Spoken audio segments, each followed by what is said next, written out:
Assalamualaikum, sekarang kita masuk ke perpindahan energi listrik. Bagaimana energi listrik yang ada di pembangkit listrik dapat sampai ke rumah kita?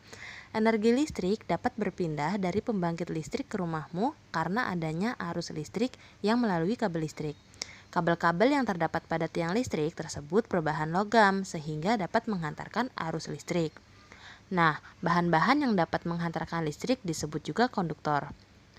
Penghantar listrik.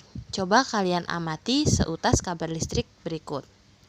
Nah, kabel listrik berikut terbuat dari konduktor dan juga isolator. Kabel listrik yang dibuat dari seutas atau jalinan kawat tembaga yang dibalut dengan plastik atau karet. Tembaga merupakan bahan yang dapat menghantarkan listrik disebut konduktor. Sedangkan karet atau plastik merupakan bahan yang tidak dapat menghantarkan listrik, maka disebut isolator. Dengan adanya isolator seperti karet atau plastik, kamu tidak akan tersetrum saat menyentuh kabel tersebut. Nah, sebaliknya akan tetapi jika kabel tidak dilapisi karet atau plastik, kamu akan tersetrum jika menyentuhnya. Dalam rangkaian listrik, setelah dihantarkan melalui kabel listrik ke rumah, listrik akan dibagi lagi ke kamar dan ruangan lain yang ada di rumah. Pembagian listrik ini tidak dapat dilakukan sembarangan. Jika salah, akan menyebabkan listrik tidak menyala, bahkan dapat menyebabkan kebakaran. Agar dapat disalurkan dengan benar, listrik harus dialirkan melalui rangkaian tertentu yang disebut dengan rangkaian listrik. Adapun rangkaian listrik dibagi menjadi dua, yaitu rangkaian listrik terbuka. Listrik yang berasal dari baterai akan mengalir ke lampu melalui kabel, tetapi kabel lain yang menuju ke baterai tidak terhubung sehingga lampu tidak dapat menyala. Yang kedua, rangkaian listrik tertutup. Arus listrik akan mengalir dari kutub positif sumber listrik melalui kabel menuju ke lampu. Dari lampu arus listrik mengalir melalui kabel kembali menuju ke kutub negatif.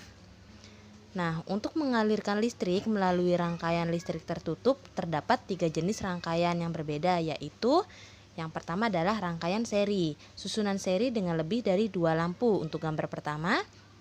Untuk gambar kedua, susunan seri dengan lebih dari 2 baterai.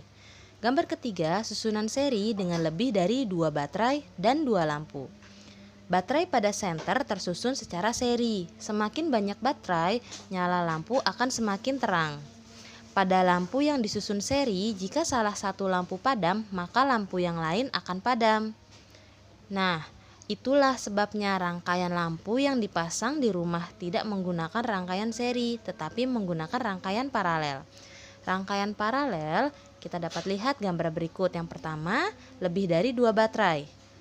Yang kedua, lebih dari 2 lampu. Sedangkan yang ketiga, susunannya ialah 2 baterai dan 2 buah lampu. Rangkaian paralel adalah rangkaian yang tersusun secara sejajar atau memiliki percabangan. Pada rangkaian ini, lampu atau baterai tersusun secara sejajar. Pada lampu yang disusun secara paralel, jika salah satu lampu padam, maka lampu yang lain tidak padam. Berapapun banyak baterai yang disusun secara paralel, nyalanya lampu akan sama terang dengan nyala dari satu buah baterai. Yang ketiga adalah rangkaian campuran. Bisa diamati gambar berikut bentuk rangkaian campuran.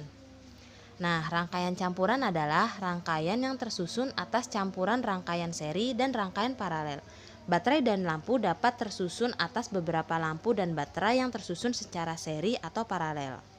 Tugas teman-teman ada di halaman 50 bagian ayo jawab dengan 5 pertanyaan seperti biasa ya. Dijawab di buku paket. Nah, cukup sekian pembelajaran singkat kita mengenai rangkaian listrik. Terima kasih. Assalamualaikum warahmatullahi wabarakatuh.